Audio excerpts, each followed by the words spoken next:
کابینەی دەی حکوومەت لە نێوان کێبڕکەی مەسرور بارزانی و بافڵ تاڵەبانیدا.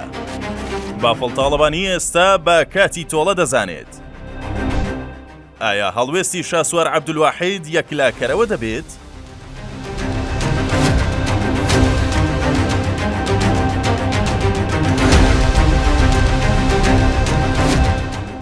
جموجۆڵەکانی پرسی پێکێنانی کابینەی دێمی حکوومەتی هەرێم بە لێزوانێکی گوتەبێژی پارتی دەستی پێکرد.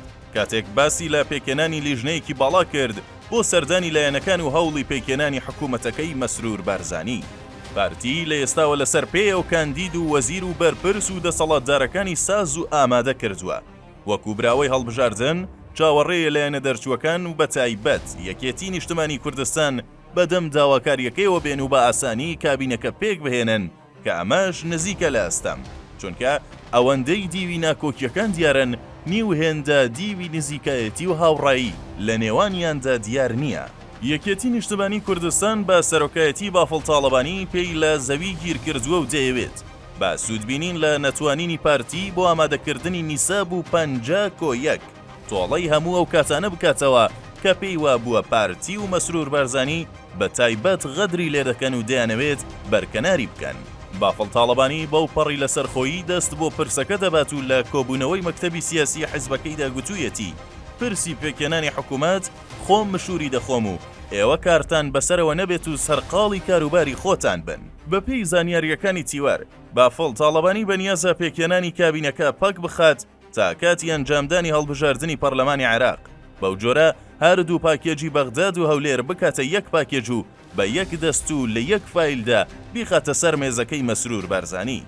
بەپێی زانیاریەکانی تیوار، لەم هەفتەیەدا مەسعود بارزانی سەرۆکی پارتی دیموکراتی کوردستان بۆ پێکێنانی کابینەکەی مەسرور بارزانی پەیوەندی بە سەرۆک و ڕێکخەر و ئەمیندار و ئەمیری سەرجەم پارتەکانەوە دەکات و داوایان لێ دەکات کە بەشدار بن لە پێکێنانی کابینەکەدا.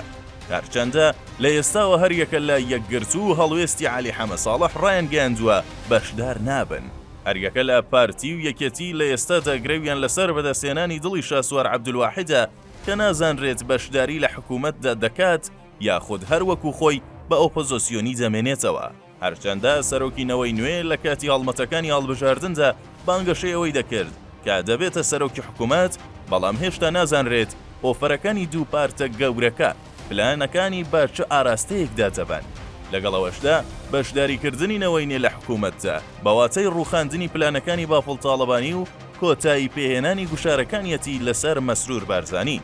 بەڵام پێدەچێت لەم ئاراستەیەشدا بافڵ تاڵەبانی و یەکێتی هەروە دەستەوەستان نەوەستن و چاو لێ نەکەن پارتە ئۆپۆزۆسیۆنەکە گڕ لە خەرمانیان بەربدات.